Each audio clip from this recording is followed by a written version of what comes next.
그러니까 전세가 사라지려고 하면은 집값 상승에 대한 기대감이 없어야 되고, 국가에서 전세자금 대출을 없애야 되고, 토지거래 허가구역으로 이제 갭 투자를 이제 막는 이런 것들이 반복이 돼야 되는데, 저는 전세가 없어질 거라고 봅니다.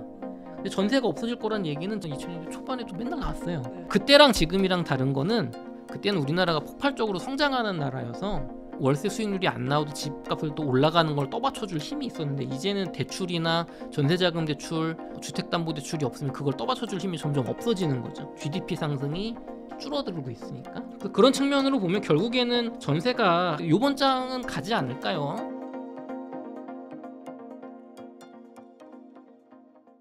안녕하세요. 오늘 인터뷰 진행을 맡은 김예은입니다.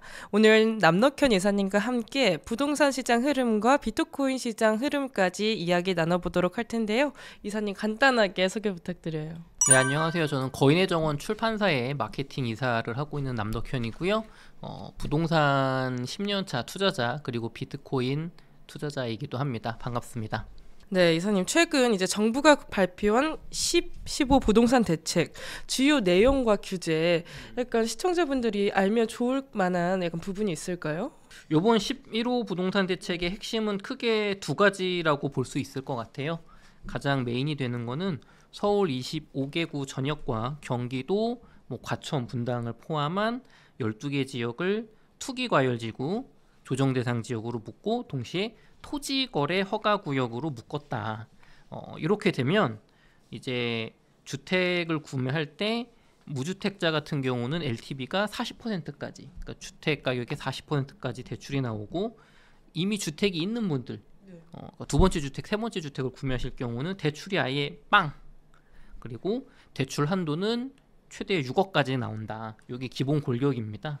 그리고 토지거래 허가구역이기 때문에 집을 갭 투자, 그러니까 전세 끼고 내가 2년 뒤에 입주할래 이런 거 안 되고, 주택을 매수 후에 4개월 이내에 실제로 전입을 해서 실거주를 해야만 해요. 그러니까 국가가 이제 허가를 해줘야만 이 거래가 되는 거예요. 그런 계획이 없거나 뭔가 문제가 있으면, 그러니까 실거주 계획이 없으면 계약을 취소시켜 버리게 됩니다. 그러니까 이제 주택 거래 허가제가 된 거고요.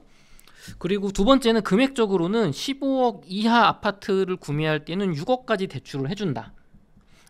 15억에서 25억 사이의 아파트를 구매할 땐 4억까지만 대출을 해준다. 그리고 25억 이상 아파트는 2억까지만 대출을 해주는 것으로 주택담보대출 금액을 크게 줄였습니다. 결국에는 이번 대책에서 가장 핵심은 그거죠. 대출을 적게 해줘서 집을 못 사게 하고, 갭 투자를 못하게 해서 실거주자가 아닌 사람은 집을 못 사게 하고, 그리고 토지거래 구역뿐 아니라 투기과열지구 조정대상 지역을 했기 때문에 청약 분양가 상한제라든가 이런 잡다한 규제들, 이런 것들이 걸리면서 결론만 말씀드리면 서울과 웬만한 경기도 지역의 집을 투자용으로 못 사게 됐다. 그리고 1주택 내 집 마련하시는 분들도 대출이 많이 줄었다. 이렇게 좀 정리할 수 있을 것 같아요. 예상보다 이제 강도 높은 규제가 나왔다는 이렇게 분석이 많은데, 정부가 진짜 원한 건 뭐라고 생각하실까요? 사실 정부가 원하는 거는 선거라고 저는 봐요. 부동산을 이제 정치로 보느냐, 정책으로 보느냐, 경제로 보느냐는 시각에 따라 다른데, 저는 기본적으로 우리나라의 부동산은 정치와 정책과 사업이다, 이렇게 좀 보는 입장이 강하거든요.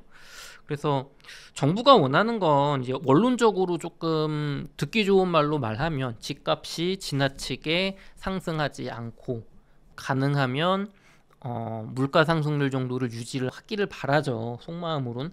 하지만 이제 정치적인 수사로는 표를 위해서 집값을 잡아야 한다라는 표현을 하는데, 사실 집값을 잡는다라는 게 집값을 떨어뜨린다는 건지, 떨어뜨린다면은 몇 퍼센트나 떨어뜨린다는 건지, 서울만 떨어뜨린다는 건지, 전국을 떨어뜨린다는 건지, 아파트를 떨어뜨린다는 건지, 유주택자들만 노린다는 건지, 집값이 몇 억 이상인 것만 노린다는 건지, 이런 목표가 없어요, 구체적인 게.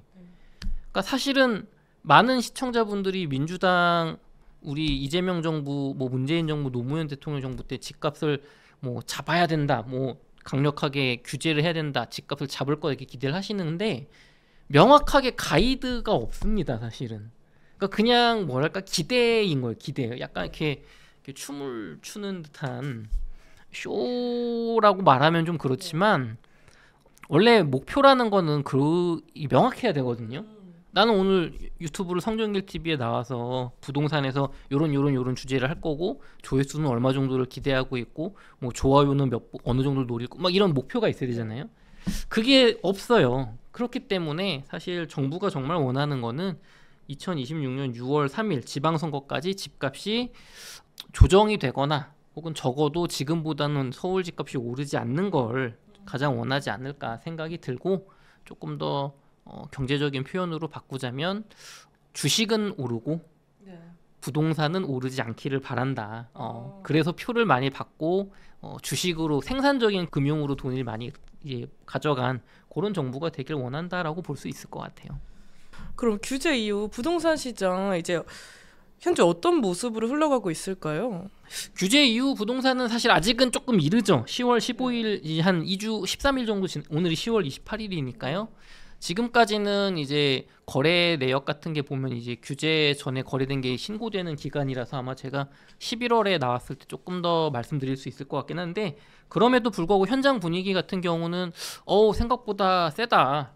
뭐 서울의 일부 지역이나 묶을 줄 알았는데 이렇게 특히 경기도까지 토지거래 허가 구역을 하면서 좀 관망해보자라는 그런 움직임도 있고, 일단 거래량은 확실히 줄었습니다.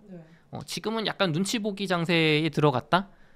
그리고 구리나 동탄같이 요번 입지가 좋은데 규제에서 빠진 지역, 그런 쪽 같은 경우는 조금 매수세가 살짝 가는 것 같고, 동시에 뭐 노원구, 뭐 노도강이라고 하죠, 우리 소위 말하는 이런 서울의 외곽이라든가 또 일부 경기도 지역 같은 경우는 우리는 오르지도 않았는데 왜 못 걷냐 하면서 이제 불만이 많으시는 좀 그런 상황입니다. 근데 이게 서울 전역에 이렇게 토지 거래 허가 구역으로 묶은 건 처음이잖아요. 네.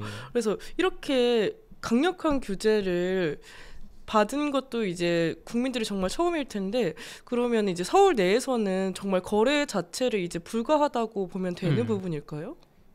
거래가 불가능한 건 아니고 투자용으로 갭 투자를 하지 말아라는 거죠. 그러니까 실제로 매수하는 사람이 그 집에 들어와서 즉시 살 사람, 실거주를 할 사람만 이제 사고 팔기 한 건데, 또 이제 투자 측면으로 본자면 말씀하신 것처럼 거래가 불가능해진 게 맞죠. 투자적인 측면으로는.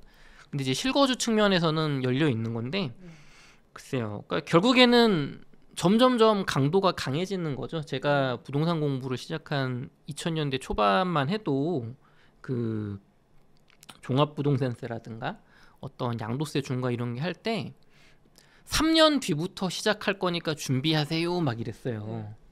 근데 지금은 대책이 나오면 10월 29일 즉시 시행 뭐 이렇게 나오잖아요.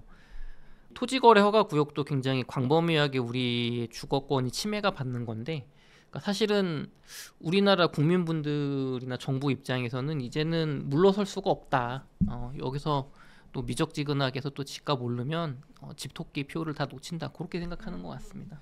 근데 또 이제 주택가격 전망지수는 이제 4년 만에 최고치를 찍었다고 이제 들었는데, 네. 그러면은 이게 아무리 정책이 강하게 나와도 사람들의 그런 포모 현상을 피해갈 수 없다는 걸 좀 증명하는 걸까요? 그러니까 저 같은 경우는 이런 정책이 막 나오더라도 근본적인 투자 아이디어가 훼손되지 않는다면 그냥 별 문제가 아니거든요. 그러니까 저는 거의 뭐 작년부터 계속 똑같은 말씀만 드리는 것 같은데, 5년 내 집값 폭등은 확정인데 이게 조정 없이 원사이드로 올라갈 거냐, 어떤 강력한 규제나 글로벌 환경 때문에 한번 쉬었다 갈 거냐에만 달려 있지, 상승은 정해져 있는 얘기라고 제가 계속 말씀드려 오고 있잖아요. 그러니까 이런 규제도 장기 뭐 한 3년 뭐 1, 2년 전망은 바꿀 수 있겠지만 3년에서 5년 정도의 중기 전망은 바뀌는 게 아닌 거예요. 대구는 공급이 워낙 많아서 집값이 떨어졌다가 한참 뒤에 오를 거고, 평택도 좀 그렇겠지만 서울 특히나 핵심지 지역부터는 공급이 너무 부족해서 올해부터 상승이 갈 수밖에 없다. 근데 이걸 일시적으로 얼음시켰다가 가느냐 바로 올라가느냐 차이거든요. 근데 이제 많은 분들이 학습 효과로 알고 있는 거죠. 이제 20년째 반복되고 있는 일이니까. 그럼에도 불구하고 많은 사람들이 집값이 올라갈 거라고 예상한다고 해서 무조건 오르는 건 아닙니다. 실제로 상승장 속의 하락장이 우리나라 부동산 역사에서 2000년대 이후로 2번이나 있었어요. 1999년부터 2009년까지 부동산이 상당히 많이 올랐거든요. 그때 2004년 동안 꽤 큰 하락이 있었습니다. 우리나라가. 그러니까 대세 상승기인데 집값이 폭등하는 시기인데 1년 동안 하락한 시기가 있었고요. 문재인 정부 때도 2013년부터 2022년 초 정도까지 뭐 21년 11월까지 이렇게 대세 상승장인데 2019년 상반기 동안 집값이 상당히 많이 하락했었습니다. 공통점이 뭐냐면 2004년 하락기 때는 그 직전인 2003년 10월 29일에 12구 부동산 대책이라고 해서 굉장히 강력한 부동산 대책이 나왔어요. 지금 나오는 뭐 종부세 아니면은 뭐 양도세 중과 아니면 종합부동산세 뭐 이런 것들의 원형이 이제 나왔고요. 마찬가지로 2019년 하락장 직전에 2018년 9월 13일에는 9.13 부동산 대책이라고 해서 또 강력한 부동산 대책이 나왔어요. 공통점이 뭐냐면 강력한 부동산 대책 뒤에 세금으로 가만 안 둔다 막 이렇게 옥죄이는 그런 정책이 나왔고 2004년 같은 경우는 공교롭게도 미국의 금리 인상이 시작되었던 시기이기도 겹쳤습니다. 그래서 이 기간 동안 집값이 생각보다 많이 떨어졌어요. 최근에 2019년 상반기 같은 경우는 18억 5천만 원 최고점을 찍었던 음마아파트가 이 기간에 14억 5천까지 한 4억 정도 떨어졌어요. 한 20% 이상 떨어졌습니다. 이런 시기도 있어요.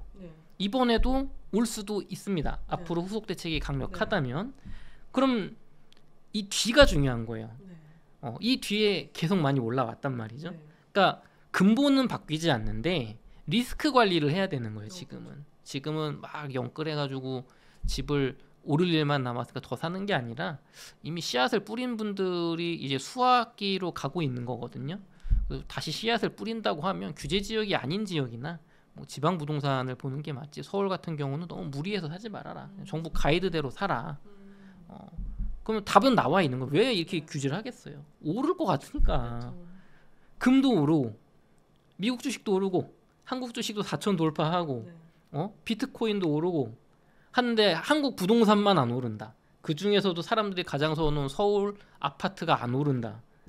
그러니까 가능하지가 않은 거예요. 그렇게 돈을 막 풀고 있는데 그러니까 결국에는 너무 이렇게 겁먹을 필요 없고 무리하지 말고 적당히 투자하시면 지금 집값에서 2배 정도씩은 뭐 1.5배에서 2배 정도는 충분히 갈 수 있다. 전 그렇게 보고 있습니다.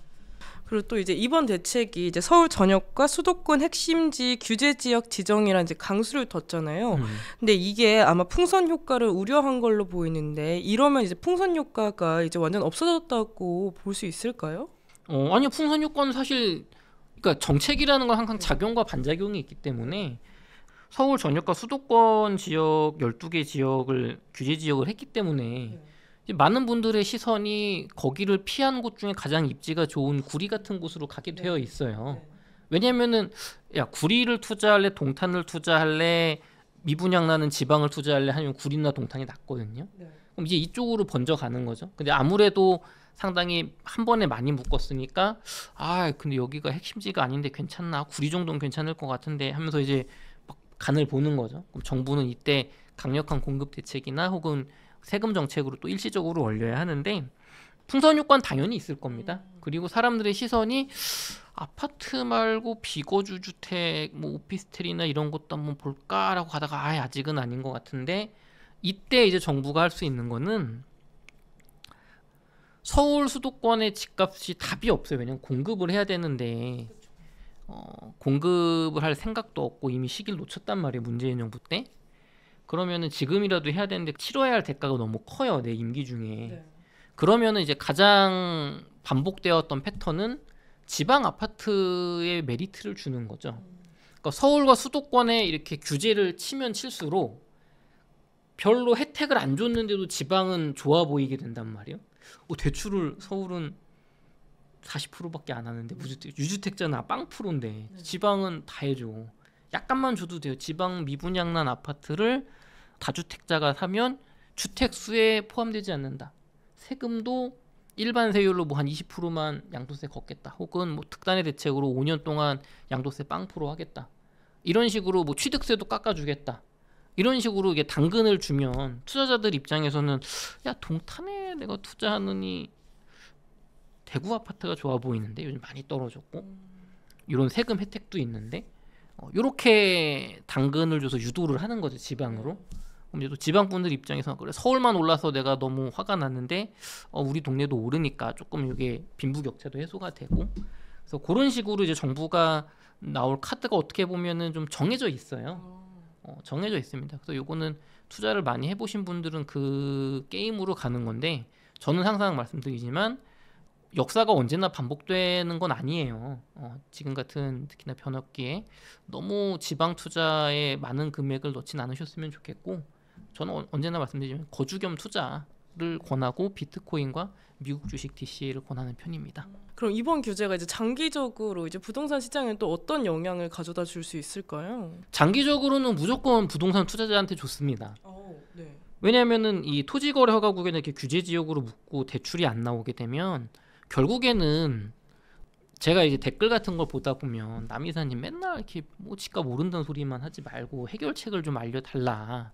주로 이제 그 여당 지지자분들이신데, 그러니까 여당 지지자분들이 원하시는 대답은 이런 거거든요. 지금 뭐가 문제라서 요것만 바꾸면 집값도 떨어지고 정부에 대한 지지도 좋을 겁니다. 이런 대답을 원해요. 그래서 뭐 보유세를 1% 해야 된다, 아니면 뭐 전세자금 대출 없애, 막 이런 거 있잖아요. 그런데 우리가 늦었다고 할 때가 가장 빠른 거거든요. 사실은 재개발 재건축을 해야 돼요. 서울과 경기도의 재개발 재건축을 해야 돼요. 그러니까 신규 아파트 공급을 늘리진 않더라도, 그러니까 세대 수가 늘어나진 않더라도 새 아파트가 생겨야 돼요. 돈 많은 사람들이 반포 말고 압구정 현대도 재건축 안 돼서 들어가기 싫다라는 소리가 나오지 않게 압구정 현대도 재건축하고, 아시아 선수촌 아파트도 재건축하고, 잠실주공 5단지도 재건축하고, 여의도의 아파트들도 재건축하고, 우리 용산에 있는 아파트들도 재건축하고, 성수 전략지구 50층짜리까지 올리고, 이렇게 해야 돼요. 그러면 돈 많은 분들이 분산되잖아요. 한 곳에만 몰리지 않는단 말이에요. 근데 지금 돈 많은 부자분들이 가고 싶은 그런 아파트가 너무 없는 거예요. 중산층 분들이 가고 싶은 아파트가, 새 아파트 대단지가 없는 거예요. 근데 그거를 만들고 싶어 하지 않으면서 집값을 잡는 방법을 찾으니까 자꾸 규제가 나오잖아요. 아니면은 뭐 지방에 뭐 아파트 미분양 난 거 사라, 아니면 저 멀리 3기 신도시 사라. 그러니까 눈높이가 다르단 말이에요. 그러면은 결국에는 재개발 재건축을 해야 되는데, 논리적으로 따져보죠. 재개발 재건축하면 집값이 일시적으로 오를까요, 안 오를까요? 오릅니다. 왜냐면 먼저 부셔야 되잖아요. 그럼 여기 있던 사람들 어디 가요? 근처로 가겠죠. 근데 지금 집이 지어지고 있으니까 뭐 전월세로 살 거잖아요. 그럼 전월세가 또 올라요. 그럼 전월세가 오니까 집값이 또 자극받아요. 그러니까 결국에는 단기적으로 뭐 3년 내지 5년, 길게는 10년 동안은 누군가가, 대통령이나 정부가 욕을 얻어먹어가면서 해야 되거든요. 근데 그거를 하면은 나는 좋은 게 없잖아. 내 임기 중에는 나는 욕만 먹잖아요. 집값 올렸다고. 다음 대통령이나 좋은 거지. 그러니까 다들 안 하고 싶어 하는 거예요. 그러면 이렇게 시간이 흘러간 게 지금인 거예요. 문재인 정부 때 박원순 시장님이 서울시장 10년 하실 때 재개발 재건축할 기회가 많이 있었는데 안 했단 말이에요. 그때도. 그때 인건비 싸고 원자재 싸서 분양 원가가 지금보다 낮았을 때 그때 했어야 된단 말이에요. 근데 안 했단 말이에요. 그럼 지금 우리는 숙제 안 한 대가를 치르고 있는데, 그럼 지금이라도 해야 돼. 지금 안 해. 그러면 근본적인 문제는 해결이 안 된 상태로 아파트는 다 낡아가잖아요. 당장에 분당만 해도 많이 낡았어요. 일산도 낡았어요. 평촌, 중동 다 낡았어요. 화정, 행신 낡아가고 있어요. 지금은 30년 차, 35년 차니까 버티는데, 아파트가 40년 차, 50년 차 되게 되면 이제 그 사람들이 못 살고 슬럼화 되거든요. 안전적인 문제도 생기고. 그럼 결국엔 해야 돼요. 근데 하면 집값 오르니까 안 해. 그러면은 지금 이미 만들어진 아파트 중에 품질이 좋고 새 아파트거나 입지가 좋고 사람들이 좋아하는 인프라가 있고 학군 있는 아파트들은 특별 상품이 되는 거죠. 아니 이 큰 백화점에서 명품관이 하나밖에 없어. 그 브랜드가. 걔는 장사 잘 되잖아요. 근데 브랜드가 막 많이 생기면 이제 그 중에 가격 격차가 막 생기는 거지 않습니까? 근데 이제 그런 거를 하지 않게 되면은 결국 집값이 장기 우상향하는 건데, 근본적인 우리나라의 투자 매력이라든가 다른 자산과 비교했을 때 투자 매력이 떨어지지 않는다면 토지거래 허가구역이나 이렇게 투기과열지구 묻고 대출을 안 해주면 집을 사시는 분들이 대출이 안 나오니까 수요가 줄잖아요. 네. 그럼 건설사 입장에서는 분양이 입지가 좋은 데야 막 우르르 몰려들겠지만 서울 외곽권 노원구만 돼도 고분양가 논란으로 분양이 안 되잖아요. 뭐 아니면 나홀로 아파트라든가 이런 거. 그럼 그런 아파트는 재개발도 재건축도 시행사가 시행을 할 수가 없죠. 분양이 잘 안 될 테니까. 그러면 땅을 신규로 매입하지 않겠죠. 그럼 미래의 민간 공급이 줄어드는 건 이제 정해져 있는 거예요. 거기에다가 어떤 중대재해법이나 이런 것도 아파트 분양 원가를 올리는 거거든요. 옳은 일이지만. 그러니까 이렇게 종합적으로 보면 지금 정부에서 그럼 결국 나와야 되는 건 이런 거죠. 만약에 정말 깊은 생각을 가지고 있으면 공공주도로 서울과 수도권의 새 아파트 공급을 어떻게 해내겠다는 명확한 플랜을 줘야 돼요. 그럼 예산을 투입을 해야 되는 거예요. 어디선가 채권을 발행한다든가 다른 쪽 예산을 줄여서 1기 신도시 재건축을 공공의 돈으로 이렇게 쫙쫙쫙쫙 하고 어떤 식으로 회수를 하겠습니다. 그 플랜이 말이 그럴듯하면 사람들이 이제 아파트 공급이 쏟아지겠구나 하고 집을 안 사겠죠. 근데 그게 없으니까 결국은 세금으로 누르기만 하고 미래 공급은 이제 민간 공급을 축소시키는 거다. 그래서 집값이 사실 오를 거라고 예측하는 요인인 겁니다. 그게. 그럼 이번 대책도 그렇게 유효 기간이 그렇게 길지는 못하겠네요. 이번 대책의 유효 기간이 지금 정도로만 그치면 짧겠지만 네. 정부에서 이제 후속 대책을 낼 거예요. 네. 그런데 지금 문제점이 뭐냐면 내년에 지방선거가 있다는 거예요. 과거에는 지방선거가 없었어요. 이렇게 대책 나온 다음에 2004년이나 19년 하락기 때는 선거가 끝나거나 2020년에 선거였기 때문에 지금 당장에 보유세 막 올리거나 전세자금 대출 없애거나 아니면 더 센 규제 같은 걸 해야 되는데 뭐 3+3+3 뒤에서 다루겠지만 전세계약갱신권도 정부에서 막 검토한 바 없다고 이제 간을 보는 이유는 그 여당에서 내년 6월 3일에 지방선거가 걸려 있으니까 아니 보유세를 하더라도 내년 선거 이후에 승리 이후에 해야지. 이거 했다가 선거 지고 국정 동력 떨어지면 정권이 이제 무너지니까 이제 이런 걸 고려하는 거거든요. 그러면은 생각보다 규제가 강하게 못 나와서 짧게 약발이 뭐 2, 3개월짜리로 끝날 수도 있고 네. 또 반대로 본다면 너무 집값이 올라가지고 어떤 강력한 대책을 쓰는 게 차라리 선거에서 유리해질 정도로 집값이 어떤 국민 감정이 안 좋아진다면 생각 이상의 대책이 나올 수도 있죠. 그럴 것 같지는 않지만 용산 민족공원에 공원을 짓지 말고 아파트를 때려 짓자고 한다거나 네. 지금 그린벨트 해제 권한을 서울시장한테서 뺏어서 국토부 장관이 가져갔기 때문에 풀 수도 있는 거예요. 근데 이제 급조된 계획이라고 저는 느껴지거든요. 지금 정부가 이렇게 체계적인 부동산 계획이 없기 때문에 급조가 되었기 때문에 효과가 제한적일 거고 결국에는 저는 이제 장기 뭐 중기 우상향 5년 동안 지금 집값에서 2배 정도 이상씩은 가는 그런 상승장에 대한 뷰를 계속 유지하고 있습니다. 후속 대책이 나온다면은 언제쯤 어떤 방식으로 어떤 내용으로 나오게 될까요? 제 생각에는 올해 12월 정도가 유력할 것 같아요. 풍선 효과가 있다면 이제 그쪽도 규제 지역으로 묶으면서 이제 내년에 양도세 중과 한시 배제, 다주택자 양도세 한시 배제가 26년 5월에 이제 끝나거든요. 근데 요거를 연장을 안 해주면은 이제 2주택자는 세율 기본 세율 플러스 20%, 3주택자는 기본 세율 플러스 30% 해가지고 3주택자가 기본 세율이 40% 구간일 때 팔면은 세금이 77% 양도세가. 그러니까 10억 벌면 7억 7천이 세금. 복비 내면은 한 남는 게 없죠. 취득세는 이미 다 걷어갔죠. 네. 그러니까 이제 이런 거를 겁을 주면서 이 양도세가 있고 선거가 끝나거나 조만간에 우리가 보유세 1%로 강화할 거고 뭐 세무조사 할 거 막 이제 막 가만두지 않겠다라고 공포 분위기 조성하면서 그러면서 약간의 그래도 공급 대책 뭐 유효부지에 조금 의미 있는 거 빈땅들 어떻게든 만들어내고 하면은 그래도 26년 6월까지는 어찌 조금씩은 누를 수 있지 않을까 기대를 하는 면도 있고 반대로 지금 정부의 어떤 컨트롤 타워들이 많이 흔들리고 있어요. 네. 지금 사임도 많이 하시고 뭐 국토부 차관님도 사임하시고 이제 국민분들이 너무 많이 반복이 돼서 이게 제 경험적으로는 보통 정권 노무현 대통령 때는 정권 말에 터졌고 문재인 대통령 때는 정권 중간에 터졌는데 지금 정권 초에 터져 나오고 있어요. 너도 갭 투기했네? 너도 대출 받았네? 너는 왜 이렇게 다 사놓고 나는 못 사게 해? 이게 이제 미디어가 발달이 됐죠. 인터넷도 그렇고 경험도 쌓이고. 그래서 이게 지금 컨트롤 타워가 흔들리고 있기 때문에 걷잡을 수 없이 갈 수도 있고 쉬었다 갈 수도 있다. 결론은 모르겠다.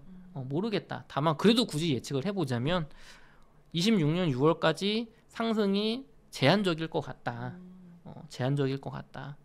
특히나 서울의 핵심지 이미 올라간 데일수록 강남의 극 핵심지는 거래량이 적지만 계속 신고가 찍을 것 같은데 그래도 이제 뭐 잠실 정도나 성수동이라든가 뭐 용산 정도만 돼도 그게 좀 떨어지고 마포급 이런 중상급지부터는 확실히 좀 쉬어갈 수 있지 않을까. 약간 오히려 15억 이하 아파트 그중에서도 9억 이하의 경기도 이 규제 지역이 아닌 지역 아파트들에 조금 풍선 효과로 오를 것 같아요. 그럼 최근 서울 수도권 이제 전세 시장 분위기는 어떤 모습일까요? 서울 수도권 전세 시장은 사실 뭐 2, 3년 동안 계속 올라왔죠. 올라오고 있는데 집값이 예상보다 빠르게 올라가다 보니까 생각만큼 전월세 비율이 이제 전세가율이라는 게 높아지진 못하고 있는데 전세나 월세나 많이 올라왔고 최근의 분위기는 전세란이 예정이 되어 있다. 신규 공급 물량이 부족하기 때문에 전세가 점점 귀해지고 월세화되고 있습니다. 그리고 가격도 많이 오르고 있고요. 뭐 그렇게 볼 수 있을 것 같아요. 서울 이제 월세 비중 70% 돌파했다는 이제 기사가 있는데 이게 사실일지 이제 정말로 전세가 사라질 거라고 보고 계실까요? 월세 비중이 70% 돌파했다라는 기사가 거짓은 아니죠. 반전세도 월세니까 이제 보증금이 높은 형태의 월세인데 전세가 사라질 거라고 보는 건 아직은 이릅니다. 그러니까 전세가 사라지려고 하면은 집값 상승에 대한 기대감이 없어야 되고 국가에서 전세자금 대출을 없애야 되고 뭐 토지거래 허가구역으로 이제 갭 투자를 이제 막는 이런 것들이 반복이 돼야 되는데 정부 정책이 이게 국민 여론을 계속 무시하면서 계속 갈 수가 없어요. 그러니까 이것도 그러니까 이 표에 달린 거거든요. 여론이 안 좋으면 후퇴하게 되어 있고요. 반대로 여론이 좋으면 더 강력하게 갈 수가 있는데 이제 전세가 사라진다고 했을 때 대안이 있는 상태로 사라지는 게 중요한 겁니다. 전세화 대출을 안 해주고 월세화로 갔을 때 우리 국민 여러분이 그거를 소득으로 충분히 월세를 내 소득이 되나?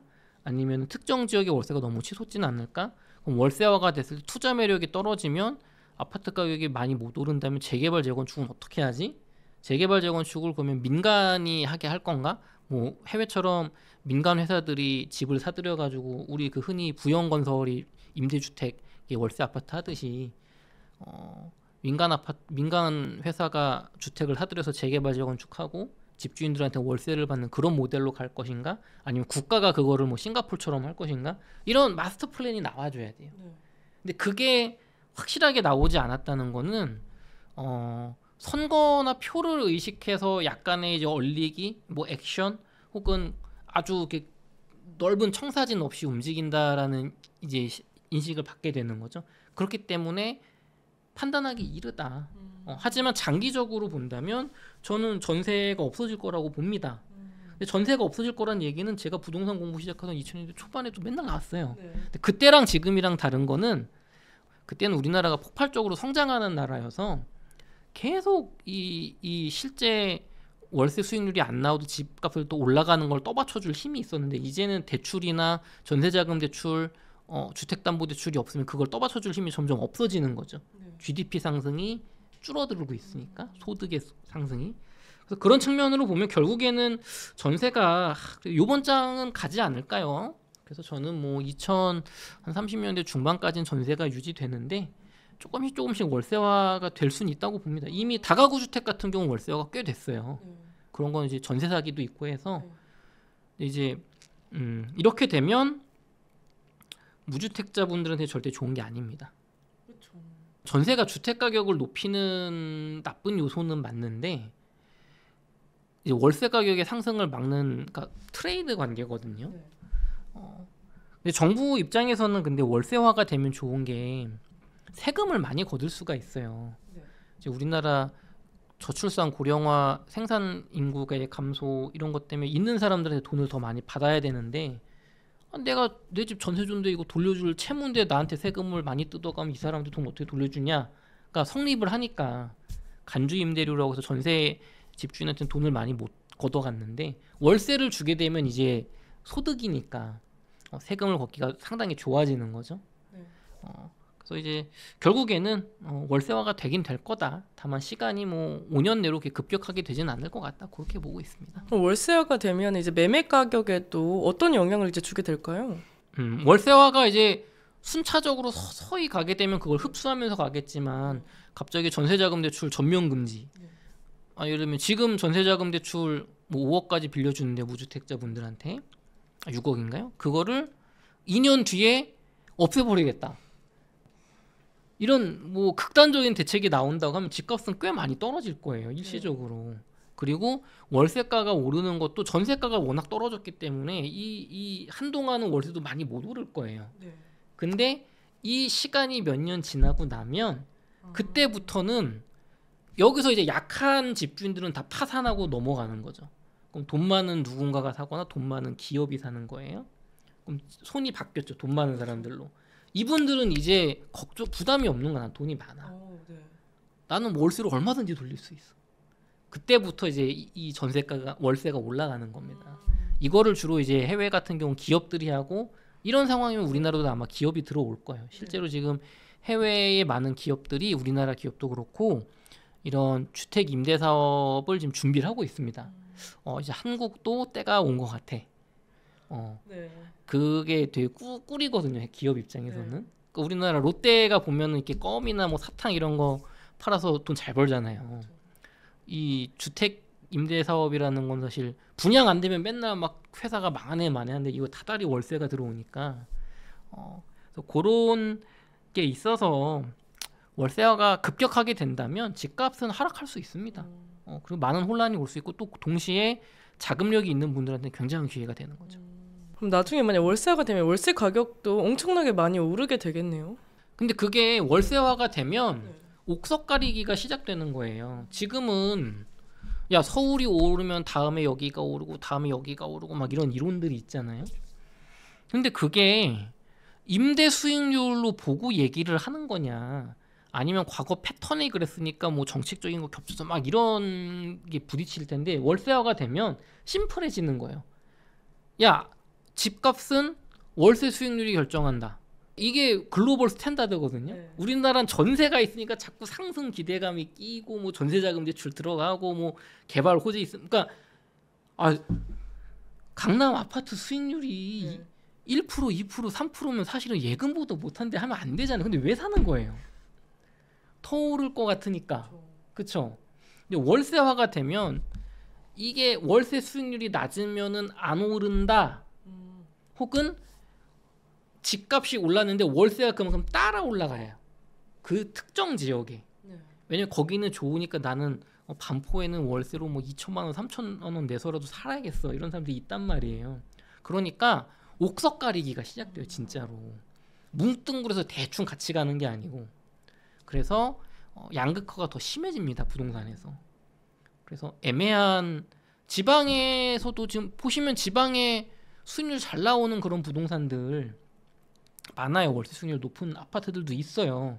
근데 그런 데들은 월세 수익률이 높은데 그 지방 자체의 미래가 없는 거야. 그러니까 상품은 매력이 있죠. 수익률이 높으니까. 근데 이게 이 동네 자체가 이 지방 인구가 줄고 산업이 죽고 있어서 얘가 주식으로 치면은 지금 배당은 잘 주는데 미래가 없는 사업하는 있잖아요. 무슨 뭐 AI 이런 거 없어. 사양산업 뭐 이쑤시개 만들어 팔아요. 근데 배당은 잘 줘. 그런 거 안 사잖아요. 비싸게. 그렇게 바뀌어가요. 그러면은 정말 소수의 그런 부동산이 높은 가격을 가지게 될 거다. 그래서 결국 우리가 기대하는 유토피아는 없다.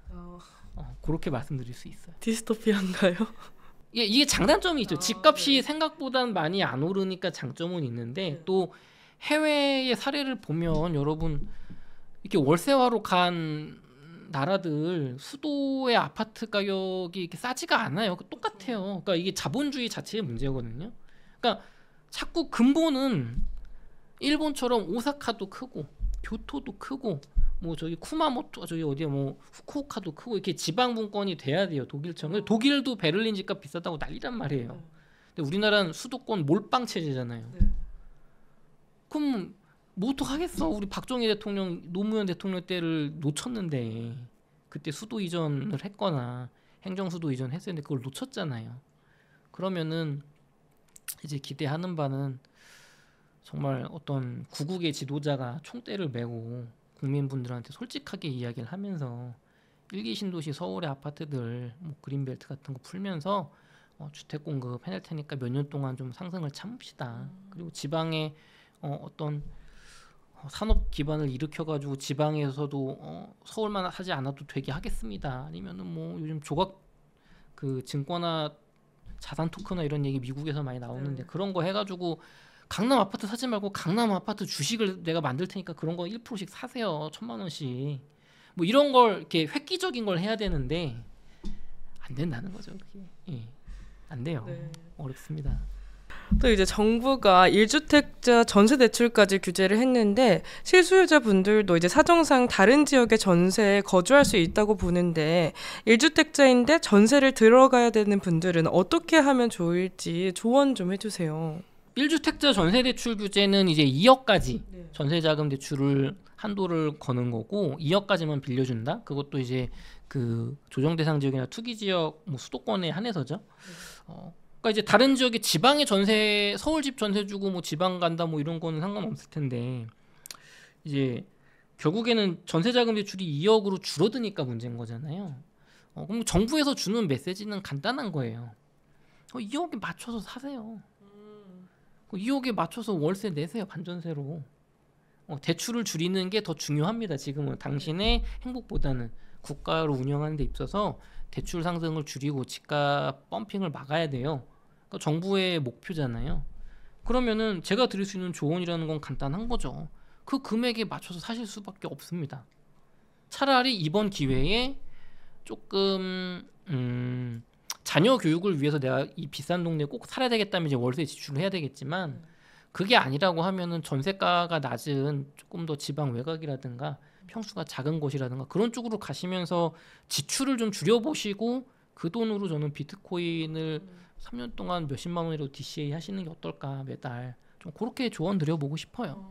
그럼 지금으로선 최대한 대출을 적게 받고 내 집 마련하는 게 가장 안전적인 방법일까요? 아니에요. 그건 전혀 다른 얘기입니다. 이건 전세자금 전세 내 집을 집이 있는 분이 전세 주고 다른 데 전세 살 때 얘기고 내 집 마련 같은 경우는 그러니까 부동산 투자도 마찬가지고 모든 투자가 마찬가지인데요, 여러분. 투자라는 거는 대출을 많이 받아서 레버리지를 많이 쓰는 사람이 사실은 이기는 게임이에요. 그런데 대출을 많이 받아서 괜찮은 수익률을 거두는 자산에 성공하면 좋은데 대출을 많이 받아서 위험한 자산에 투자했다가 망하면 이제 큰일 나는 거죠. 대출을 받았으니까. 근데 이제 우리나라 웬만한 지역의 핵심지 혹은 여러분이 사고 싶어하는 지역의 부동산들은 되게 우량한 부동산이라서 그런 부동산은 대출을 잔뜩 받아서 사는 게 늘 이겨왔던 게임입니다. 극단적으로 말하면 한국 부동산은 무조건 상급지를 내가 받을 수 있는 최대한의 금액을 대출을 받아서 어떻게든 그 몇 년 동안 힘든 시간 버티면 가장 큰 수익을 거뒀다라고 말할 수 있어요.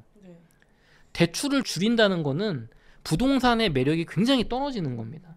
한국 아파트가 1주택이 왜 매력적이냐면 7, 80%를 대출을 해줘서 그런 거예요. 5억짜리 집을 사는데 막 3, 4억을 빌려주잖아요. 우리 신용대출 연봉까지밖에 안 빌려줘요. 누가 나한테 3억, 4억을 빌려줄 수가 없어요. 우리 3, 4억이면 가처분 소득 기준으로 보면 20년치 내 월소득이거든요. 가처분 소득 이것저것 떼고 나면. 아무도 저한테 20년, 30년치 대출을 해주지 않습니다. 근데 집을 샀다는 이유 하나만으로 그 집을 보고 해주는 거예요.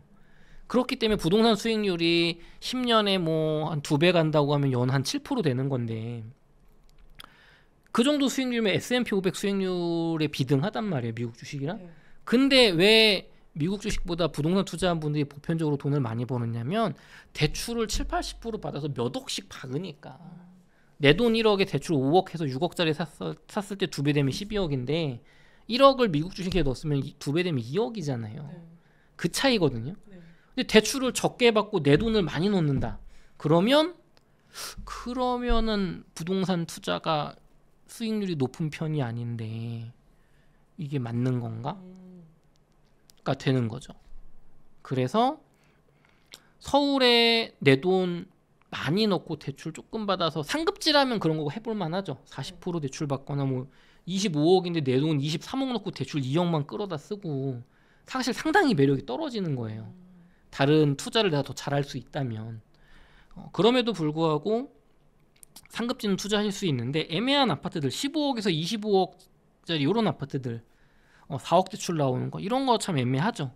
우리가 15억 이하 그 중에서도 9억 이하 6억 이하 아파트들을 대출 7, 80% 받아서 LTV 7, 80% 받고 생애 최초 아파트로 퇴직금 중간정산 땡겨 쓰고 신용대출 10% 땡겨 쓰고 회사에서 나오는 공제외 대출 교사 공제외라든가 공무원 대출이라든가 대기업에는 어떤 사회복지제도 있는 거 그런 거 대출 땡겨다가 내 돈을 최대한 적게 쓰고 아파트를 영끌 내 집 마련하셔야 됩니다. 근데 서울에 이미 올라간 아파트를 영끌해도 내 돈이 많이 들어가는데 경기도에 뭐 한 4억에서 6억대 아파트들은 내 돈 많이 안 들어가고 내 집 마련 가능하니까 그런 거 해야죠 지금. 전세 9년 법안이 또 이슈가 되고 있는데 이게 실현 가능성이 있다고 보실까요? 여론이 좋지 않아서 안 될 것 같아요 이번에. 지금 민주당에서도 검토한 바가 없다가 안 한다는 말은 하지 않고 검토한 바가 없다. 이거는 이제 지금은 하지 않겠다라는 얘기거든요. 여태까지 과거의 행적으로 봤을 때 지금 2+2 전세안 같은 경우도 간을 오랫동안 봐왔던 역사가 있어요. 근데 이제 때가 무르익지 않았기 때문에 안 하는 거고 지금 3+3+3은 우리 문재인 정부 때 2+2 전세 법안이 통과되고 전월세 폭등, 집값 폭등의 역풍이 기억이 얼마 되지 않았기 때문에 지지자 분들조차도 무주택 전세입자 분들도 다 환영하는 게 아니란 말이에요. 집을 살 계획이 있는 분들은 이거 되면 집값도 폭등할 텐데 전세값 폭등할 텐데 걱정한단 말이에요. 그래서 요거는 요번에 또 내년에 일부에서도 얘기했지만 지방선거도 있고 해서 요번에 통과 안 되지 않을까, 어렵지 않을까. 통과된다면은 뭐 부동산 투자자분들한테는 호재죠. 집값이나 전세가 많이 오를 테니까. 지금 전세가율이 낮아서 문제인데 그거 많이 올려줄 테니까요. 근데 만약 도입이 되려면은 조금 더 시간이 걸리면 도입이 될 수 있을까요? 아니면은 그래도 시간이 걸려도 도입이 어려울까요? 글쎄요, 이게 뭐 제가 뭐 부동산 투자자라서 그런 게 아니고 시장 경제의 좀 뭐랄까요, 소수 세력이 아니라 주류 경제 쪽에 계신 분들 혹은 이런 부동산 정책을 연구하신 분들은 뭐 임대료 상한제라든가 이런 어떤 특정 연수를 보호하는 이런 법안은 이미 논문으로 효과가 다 나와 있거든요. 그러니까 집값을 올리고 임대료를 높이고 그다음에 공급을 없애고 그다음에 우량한 자산을 가진 임대인은 좋아지고 비우량 자산을 가진 임대인은 울며 겨자 먹기로 손해보고 그런 효과가 다 이미 나와 있는 정책. 왜 해외에서 다 해봤으니까. 그래서 이게 다들 안 좋다라고 반대를 하는데 결국에 도입 여부는 정치에서 결정을 하는 거니까. 정치에서 좋은 점은 뭐겠어요? 9년이면 지금 정권 생긴 지 한 6개월 지났는데 9년이면 다음 대선까지도 민주당이 가져간다고 하는 가정하에 9년 동안 올릴 수 있잖아요. 네. 그쵸? 네. 주거 임대를 거기까지 저는 좀 이제 보는 건데 결론은 나와 있죠. 이거는 집값 올리는 정책이고 임대료 올리는 정책이라고. 그런데 이제 일시적으로도 효과가 있잖아요.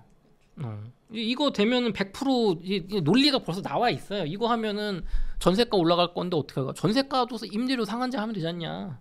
서울시장이나 저기 경기도지사 그다음에 국회에서 정해가지고 1년에 물가 상승률 이상 몇 프로씩 올리지 말라고 해라. 그냥 생각이 단순하기 때문에 뻔하단 말이에요. 그러면은 전세가나 월세가도 안 오르고 집주인이 못 올리고 9년 샀으니까 좋겠네. 그러면 집주인은 그러면 나는 이제 전세나 월세 주지 말고 내가 들어가서 살아야겠다. 전월세 매물이 없어지죠 시장에. 그죠? 살고 싶은 지역에. 왜냐면 9년 내가 아파트 샀는데 9년 뒤에 입주해야 돼. 그러면 새 아파트가 낡은 아파트 돼요. 2번 전세 주면 20년 차 되는 거야. 그러니까 이제 집주인들은 전세나 월세를 안 줄 거고 당장은 또 좋죠. 왜냐 돈 없는 집주인들은 울며 겨자 먹기로 줘야 되잖아. 근데 시간이 지나면 그런 분들이 팔 거 아니에요. 나한테 이득이 없으니까. 그럼 돈 있는 사람들이 가져가서 이제 제가 들어갈 거니까 나가세요 하는 거고, 나가지 못하게 또 강제하는 법으로 만들 거예요. 집주인이 진짜 들어와서 사나 마나 막 이거 할 거란 말이에요. 그러면 이제 공급이 줄어드는 거죠. 왜냐면 이 사업을 했을 때 메리트가 없으니까 집을 지어도 안 팔리니까 건축업자는 재개발 재건축 안 할 거고.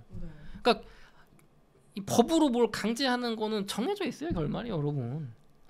아니 요즘 저기 쌀값 많이 올라서 난리인데 쌀값도 그냥 강제로 낮추면 되잖아요.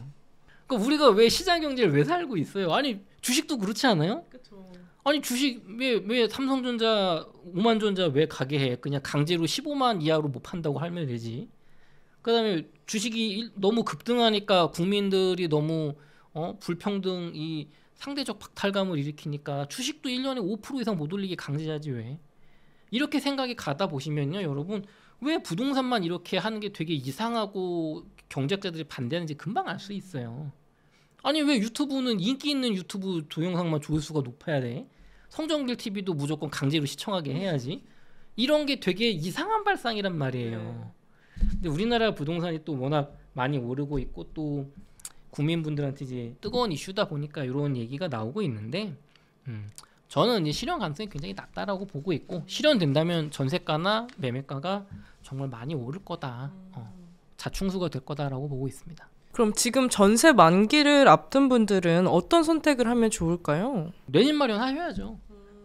내 집 마련하셔야죠. 내 집 마련하시되, 저는 계속 말씀드리지만 서울 수도권, 서울 같은 경우는 그래도 한 9억 이하 아파트, 조금 무리한다면 12억 정도까지, 그다음에 경기도는 한 6억 이하 아파트로 내 집 마련 대출 많이 받으셔서 사시고, 남는 여유 자금으로 미국 주식 S&P 500 혹은 조금 공격적인 분들은 QQQQ 기술주, 나스닥이죠. 그 다음에 비트코인 DCA로 3년 동안 모으시면 부동산 연끌 투자 서울에 몰빵하신 것보다 수익률이 좋을 거라고 저는 보고 있습니다. 근데 그러면 본인 자금의 어느 정도를 이제 부동산 투자에 넣는 게 좋을까요? 이거는 이제 공부를 하시고 비트코인에 대한 확신, 그리고 미국 주식에 대한 확신, 그리고 한국 원화 자산이 약해지고 있다, 한국 환율이 약해지고 있다, 우리나라 경제가 점점 내리막이거나 세계 다른 나라보다 성장이 더딜 거라는 거에 동의가 먼저 돼야 돼요. 그래서 내 동의 여부, 특히 비트코인에 대한 동의 확신 여부에 따라서 비트코인을 보험으로 볼지, 그러니까 보험으로 본다는 거는 주 자산이 한국 부동산 플러스 주식이라는 거예요. 이게 주식이 한국 주식일 수도 있고 미국 주식일 수도 있고 한국 주식, 한국 부동산만일 수도 있죠. 그럼 순자산의 한 5에서 10% 정도만 비트코인을 사모 보셔라. 3년 동안. 요거는 이제 보험 개념인 거고, 비트코인이 단순히 한국 원화 자산이 무너질 때 내 자산을 지켜주는 보험이 아니라 얘가 오히려 더 자산 증식 수단이라고 동의를 하시는 분들은 순자산의 한 30% 정도까지는 비트코인을 담아도 되지 않을까. 10억이 있다면 3억은 집, 3억은 비트코인, 3억은 미국 주식, 1억은 현금 보유, 아니면은 뭐 특정 개별 종목 투자, 뭐 아니면 부동산, 지방 아파트 뭐 굉장히 좋은 혜택이 때 투자, 이런 식으로 그렇게 좀 정리할 수 있을 것 같습니다. 또 이제 부동산 투자를 하면서 이제 전세가율을 주요 지표로 이제 분석하시는 분들이 많은데, 과거 전세값이 이제 치솟으면서 매매가를 올리는 양상을 보이기도 했었는데, 이 부분이 이제 어떻게 달라질 거라고 보실까요?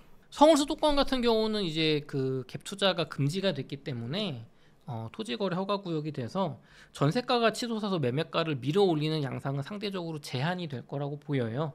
그럼에도 불구하고 전세가가 올라가면 월세가 올라간다는 얘기예요. 그러니까 똑같은 얘기예요, 사실은.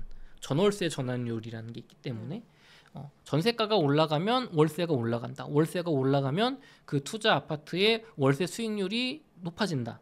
그러면 은행에 넣는 것보다 집 사서 월세 받는 게 이득이네.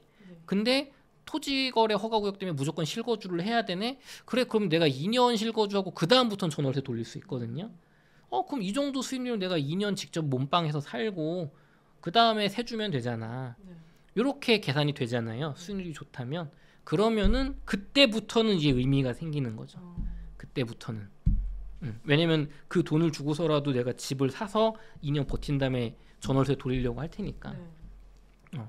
그래서 전세가율이 지금은 예전에 비해서 의미가 상대적으로 적어졌어요. 네. 또 전세가율이 낮기도 하고. 네. 근데 미국 주식을 보시면 우리나라 뭐 급등주도 보시면 아니 뭐 PIR, 뭐 PER 뭐 이런 거 있잖아요. 네. EPS 뭐 이런 거. 이게 말이 되냐? 지금 여기 기업은 뭐 100년 동안 벌어도 이게 수익이 안 돼. 네. 근데 이거 왜 사? 그렇잖아요. 그렇죠. 근데 왜 사죠? 미래? 엔비디아 왜 사요? 엔비디아 왜 사요? 실적이 나와서 좋아. 실적이 나오니까 그렇다 치고 실적 안 나오는 팔란티어 뭐 양자 컴퓨터 주식 왜 이렇게 비싸죠? 손해 보고 있는데 회사? 말이 안 되잖아. 부동산으로 치면 월세 수익률이 형편없어요. 네. 근데 왜 오르죠? 앞으로 더 올라서 더 큰 수익을 줄 수 있을 것 같으니까. 그러니까 전세가율도 맹신 그냥 숫자만 맹신하면 안 되고 뭐 몇 프로면 사야 된다고 오른다 이게 아니고 강남 아파트에 지금 전세가율이 막 낮은 데는 30%대도 있어요. 네. 30-40% 정도밖에 안 되는데 그런데 왜 올라가겠습니까? 더 오를 것 같으니까. 그러니까 이거 물론 불안한 신호이긴 하죠. 네. 그럼에도 불구하고 이미 주식에서도 많이 보이겠지만 생각보다 빨리 거품이 안 꺼지고 계속 갈 수 있어요. 또 부동산은 속도가 느리기 때문에. 네. 그러니까 이거를 전세가율 기준으로 지표 분석, 그러니까 전세가율이 8-90%가 넘는데 그 지역이 개발 호재가 있고 좋아질 지역이다라고 하면 되게 좋은 지표고 반대로 좋아질 어떤 지역이 아니고 개발 호재도 없고 인구도 감소하고 일자리도 없는데 전세가율만 높아. 전세가 더 높은 지역도 있어요. 아무도 안 사.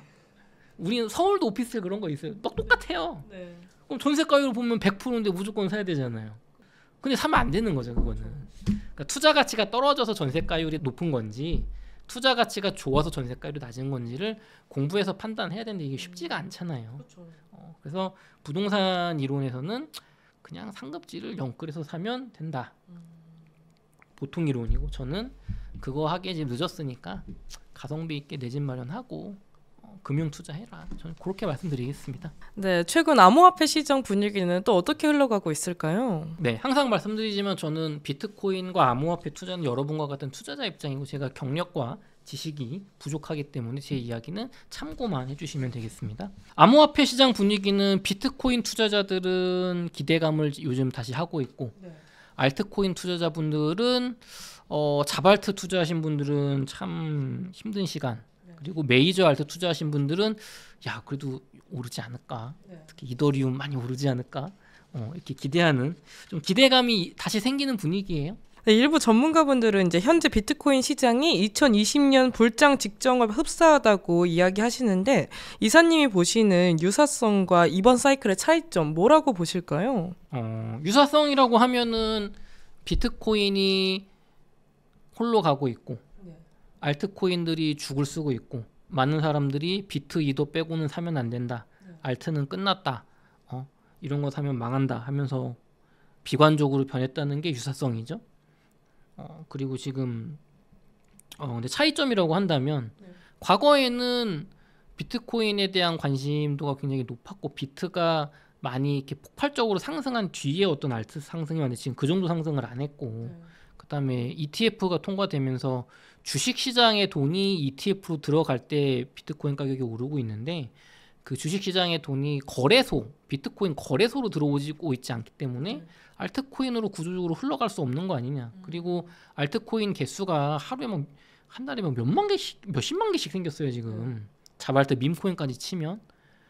그래서 이 많은 알트코인을 다 올려주기엔 너무 많은 거죠. 돈이 없는 거지 시중에 그 정도로. 그리고 그때와는 달리 아직 미중 관세 전쟁이 남아 있기 때문에 이게 해결이 안 되면 비트코인까지는 자금이 위험하다고 보고 안 들어오고 있는 건데 그래서 2020년 불장 직전과 흡사하다. 이거는 저는 그냥 결과론적으로 결론 날 거라고 봐요. 올라가면 비트도 오르고 알트도 오르면 거봐 그때가 사이클상 가는 거여서 하는 거고 안 오르면 이제 기관의 자금이 들어와서 비트나 메이저 알트만 가. 이렇게 되는 건데 저는 후자가 조금 더 맞지 않을까 생각하고 있어요. 비트가 이게 최근에 굉장히 좀 주춤주춤했었잖아요. 근데 이게 지난 주말에 이게 반등 후에 지금 약보합세를 좀 이어가고 있는데 지금이 비트코인 좀 매수해도 괜찮을 시기일까요? 글쎄 이거 되게 어려운 질문인 것 같아요. 저는 왜냐하면은 비트코인을 최소 5년 이상, 10년 이상 투자를 보시는 분들 입장에서는 비트코인을 전 2030년까지 8억에서 12억 정도를 갈 거라고 보거든요. 네. 스탠다드 차타드라고 미국의 굉장히 큰 은행 기관이죠. 그쪽에서 예측을 제프 캔드릭이라는 디지털 자산 리서치 총괄님께서 2028년 트럼프 임기 중에 100% 확률로 비트코인 최소 50만 달러 간다. 최소 7억 간다. 2025년 하반기까지 최소 20만 달러 간다. 3억을 간다. 네. 라고 예측을 했어요. 근데 이분이 그냥 예측한 게 아니라 100% 간다라고 말을 했거든요. 네. 굉장히 이례적인 얘기죠. 네. 그럼 이런 거를 들어보고 공부를 한번 해보신 다음에 야 이게 말이 되는 얘기구나 라고 동의가 되면은 지금이 매수 기회일 수도 있겠죠. 네. 근데 나는 잘 모르겠고 요즘 비트코인 뭐 뜬다고 하니까 관심 가지는 분이라면 지금 매수 기회 아니죠. 2년 동안 8배가 올라온 자산이 어떻게 매수 기회예요? 더 이상 그럼 오르지 못한다고 생각할 수도 있다는 걸까요? 아니 저는 네. 비트코인 장기 우상향을 네. 동의하는 투자자인 네. 거예요. 그런데 그 정도 공부 지식으로는 사면 안 된다는 얘기를 하는 거예요. 더 깊숙이 공부하고 들어와야 되는. 그쵸. 내가 비트코인에 대해서 내 순자산의 5% 10% 정도만 넣는 보험성으로 살지, 보험성으로 지금 한 방에 사고 10년 동안 잊고 살지, 네. 아니면 이걸 DCA로 매달 사 모을지, 아니면 비트코인이 부동산이나 주식보다 내 자산을 더 불려줄 메인 투자 자산이라고 봐서 내 순자산의 뭐 30% 이상 50% 이상을 비트코인에 넣는다면 지금 한 방에 살지, 이거를 몇 년의 분할로 살지, 아니면 기존 사이클 공부하고서 사이클에 따르면은 반감기 지나면 한 70% 떨어지니까 70%가 네. 떨어질지, 이거를 예측을 하고 결정을 해야 돼요. 네. 근데 그거 없이 그냥 요즘 주춤주춤하니까 산다. 아니 그러면은 뭐 주식 중에 안 그런 게 있나? 그렇죠. 그리고 공부해가지고 아직 안 오르고 저평가된 주식을 사는 게 낫지 않아요? 비트코인보다. 네. 그런 생각으로 한다면. 그럼 비트코인 이제 시세 상승 시나리오 볼 때 이제 가장 큰 트리거가 있다면 뭐가 있다고 보실까요? 지금은 미중 관세 협상인 것 같아요. 네. 이번에 에이펙 우리나라에서 열리는 이제 여기서도 참 중요한데, 최근에 히토류 1년 동안 이제 관세 유예하자 하면서 비트코인도 반등하고 나스닥도 반등하고 있는데, 트리거가 된다면 트럼프 대통령과 시진핑 주석이 관세 전쟁을 잘 협상을 마무리하고 화기애애한 분위기에서 세계 경제의 불확실성이 상당 부분 없어졌다. 그리고 미국에서 이제 금리 인하가 같이 이제 이어진다면 그때는 위험 자산인 비트코인에 본격적으로 올해 말에 한번 튀어갈 수도 있지 않을까 기대하고 있습니다. 그리고 또 이제 최근 금값이 70% 오를 때 이제 비트코인은 14% 상승에 그치면서 이제 디지털 금으로서 신뢰가 흔들린다는 평가가 있었는데요. 이런 차이가 발생하는 원인 뭐라고 생각하실까요? 비트코인이 디지털 금이 아니라서 그렇죠 아직. 아직은 디지털 금이라고 보기에는 디지털 위치가, 금이 되지 네. 않을까라고 기대를 하는 거죠. 네. 저도 그렇고. 네. 그런데 지금은 아닌 거죠. 누가 금이랑 비트코인이랑 같은 안정성으로 평가를 해요 지금. 저희 같은 투자자나 그런 소리 하는 거지. 일반 대중한테 엄마 저 비트코인 뭐 10만 원어치 가질래요? 금반지 가질래요? 다 금반지 선택하죠. 네. 근데 반면에 금리 최근에 조금 조정받고 있거든요. 최근 5일 사이에 한 6% 8% 정도 떨어진 걸로 알고 있는데, 그 시기에 비트코인 6% 8% 정도 올랐어요. 그래서 지금 뭐 이제 평가 여러 가지 예측이 있지만 미중 관세 부분이 좀 해결이 돼서 약간의 불확실성만 없어져도 가장 불확실할 때 안전자산인 금에서 위험자산인 비트코인 정도로 조금 올 수 있는 환경이 바뀌기만 하면은 금값이 너무 단기간 많이 올라서 그 자금이 비트코인으로 갈 수 있지 않겠냐. 실제로 금에서 비트코인 ETF로 지금 자금이 많이 유입이 되고 있거든요. 며칠 동안. 그래서 요 평가는 조금 더 봐야 된다 연말까지. 그렇게 볼 수 있을 것 같아요. 말씀하신 것처럼 지금 금이 조정받고 있잖아요. 이제 금이 조정받으면 이제 비트코인이 항상 조금씩 오르는 양상을 보였는데, 그럼 이번에도 비트코인이 조금 더 많이 오를 수 있을 거라고 보실까요? 모르죠. 어떻게 합니까? 또 이제 결과론적으로 이렇게 가야 될까요? 그러니까 이게 뭐가 해서 뭐가 이렇게 됐다. 나스닥 원래 옛날에는 비트코인은 미국 주식이랑 연동이 안 됐다고 했어요. 지금은 나스닥 따라간다 그러고, 뭐 글로벌 M2 따라간다고 하고, 뭐 금값 따라간다고. 그러니까 이거는 또 어떤 사람 같은 경우는 비트코인은 저금리 기조가 아닐 때 한 번도 오른 적이 없다, 뭐 그런 소리 하는 사람도 있어요. 그러니까 사실은 저는 금값이 단기간에 많이 오르는 이유는 미중 관세 전쟁이 조금 더 단기적인 시점이라면 달러 자산에 대한 신뢰가 흔들리는 게 가장 근본 원인이라고 보거든요. 워낙 달러를 많이 찍어내니까. 그러면 이제 수량이 한정적이면서 역사적으로 이 가치 저장 수준이 증명된 금이 오르는 거죠. 생산량이 늘기 전까지. 그래서 그런 측면으로 보면은 결국엔 비트코인도 같은 속성을 가지고 있으니까 조금만 시장 환경이 우호적으로 되면, 불확실성만 제거가 되면 금이 이렇게 치고 올랐으니까 비트코인으로 위험 자산으로 좀 더 돈이 들어와서 올라갈 수 있지 않을까라고 보는데, 근데 이제 미중 경제 전쟁이 계속되고 시진핑 대통령이 나 대만 28년에 침공 무조건 할 거야, 막 이렇게 하고 마스가 제대로 안 돼가지고 지금 중국이 미국보다 군함이 100척 정도가 더 많습니다. 배를 엄청 찍어내고 있어요. 미국은 지금 조선 능력이 안 돼요. 그럼 이대로 1년 더 지나면 더 벌어지거든요. 우리나라랑 일본이랑 막 트럼프 대통령 계속 싸우고 조선 협력 안 되고 미국 군함 개발 제대로 안 되고 하면은 불확실성이 계속 커진단 말이에요. 그다음에 뭐 우크라이나 전쟁이 어떻게 될지, 지금 이스라엘하고 이란 2차 전쟁 12월까지 무조건 난다라고 보는 중동 전문가분들도 많습니다. 이번에는 이란이 그러면 사우디나 UAE 같은 데 원유 시설을 박살낼 거예요. 이미 전적이 있어요. 이미 죄 없는 나라만 석유 박살내기 자살 전략이에요. 나 건들면 전 세계 석유 유가 폭등시켜 버리겠다. 그래서 이제 전쟁을 막는 거죠. 그 나라 입장에서는. 유가 폭등하고 이러면은 경제에 좋을 리가 없잖아요. 그렇죠? 그럼 또 반대로 보면 그럼 또 금리 인하고 돈 풀기 하니까 장기적으로도 좋지 않겠냐. 뭐 그것도 맞는 얘기죠. 단기적으로는 흔들리겠죠. 그러니까 결국에는 금값이 올랐을 때 후행적으로 비트코인이 올라왔다.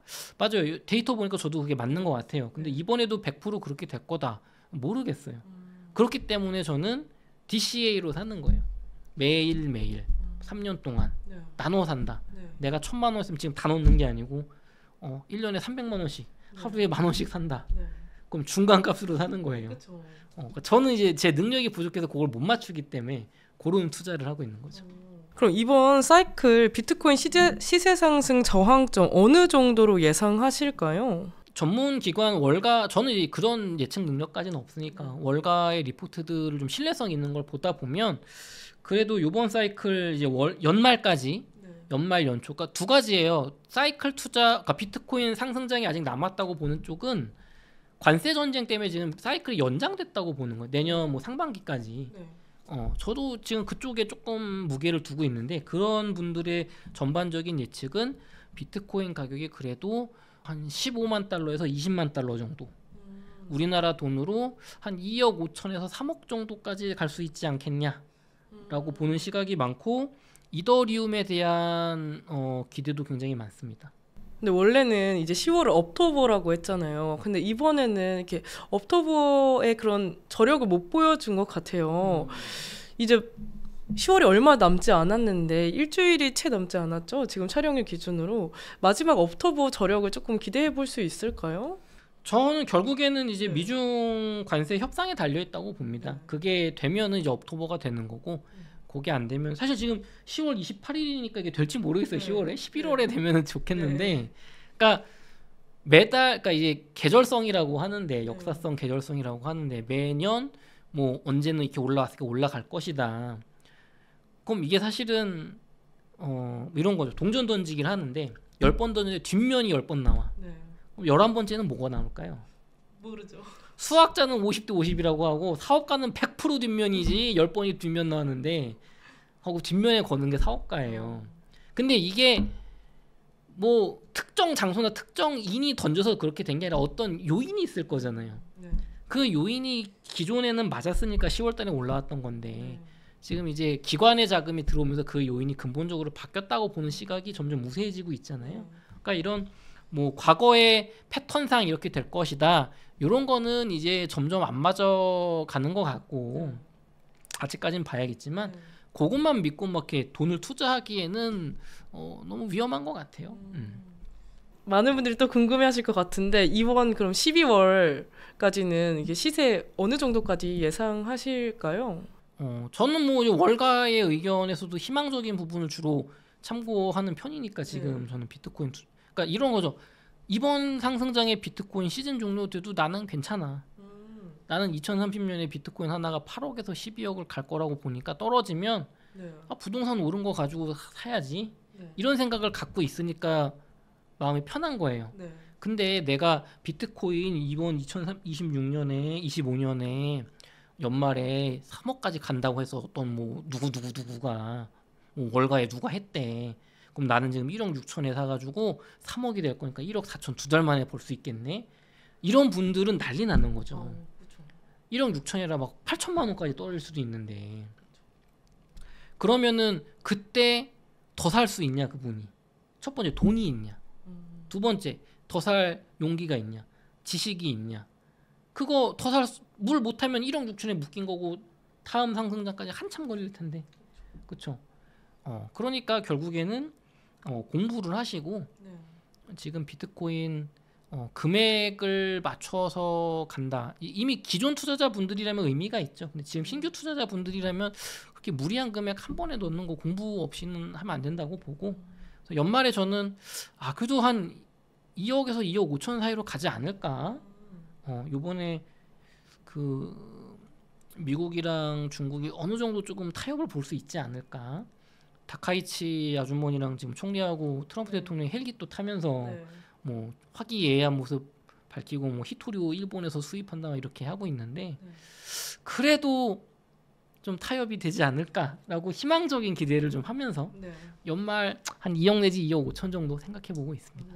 오늘 남덕현 이사님과 이제 부동산 시장 흐름부터 이제 비트코인 시장 이야기까지 나눠봤는데요. 그럼 이사님 저희 성공의 진심인 구독자분들께 한 말씀만 부탁드려요. 네, 서울 부동산 집값은 앞으로 3년에서 5년 내로 현재 가격 기준으로 2배 정도 가는 건 확정입니다. 물론 좀 입지가 약한 지역이라면 1.5배 정도 갈 거고 입지가 좋은 지역이면 2.5배 뭐 3배도 가겠죠. 근데 강남은 이미 올랐으니까 많이 올랐으니까 3배 가는 건 지금 가격에서 3배 가는 건 어려울 것 같은데 이미 기존에 잘 적당한 레버리지로 투자 가지신 분들은 이제 리스크 관리만 하자. 세금이라든가 다주택자 양도세라든가 아니면 뭐 보유세 이런 거 주의하시고 신규 투자 조심하시고 잘 갈무리 하셔가지고 이제 수확의 시기가 곧 올 테니까요. 마무리하셨으면 좋겠고 암호화폐 투자자분들은 우량한 비트코인 위주로 꾸준히 담으면 저는 2030년까지 한 8억에서 12억 갈 거라고 보니까요. 제 말을 믿고 투자하지 마시고 저희 거인의 정원 출판사에서 나온 비트코인 없는 미래는 없다 오태민 작가님의 책을 한번 읽어보시면서 월가에서는 지금 단순히 암호화폐가 아니라 이렇게 진행이 되고 있구나. 최근에 스탠다드 앤 푸어스라고 세계 3대 신용평가 회사가 있습니다. 무디스, 피치와 더불어서 뭐 어떤 기업의 뭐 신용도가 뭐 A+ 뭐 이런 거 해주는 기업 있잖아요. 거기서 마이크로 스트래티지 마이클 세일러 비트코인 소유 기업을 B-라고 정크 등급을 줬어요. 그러니까 B-는 투기 등급, 사면 안 된다. 이 주식 회사 위험하다라고 하면서 비트코인을 갖고 있기 때문에 비트코인이란 자산이 언제 떨어질지 몰라서 이거는 위험하다라고 하면서 이 회사를 나쁘게 평가했어요. 마이클 세일러는 고맙다. 왜냐면 여태까지는 평가조차 못 받았는데 비트코인을 가진 기업을 이제 평가는 해주네. 나는 의미가 있다고 본다라고 유쾌하게 넘겼거든요. 그러니까 아직도 비트코인은 양반된 시선이 있는 거예요. 전통 금융에서는 위험으로 보는 거고, 이런 이쪽에서는 니네들이 지금 못 알아보고 있는 거야 하는 거거든요. 그럼 내가 철저하게 공부하고 판단을 내가 해야 돼요.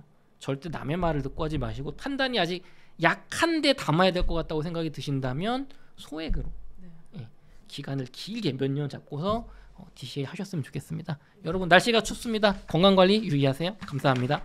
네, 이사님 귀한 말씀 감사합니다. 오늘 저희가 준비한 인터뷰는 여기까지고요. 저희는 다음 인터뷰로 찾아뵙겠습니다. 감사합니다. 감사합니다.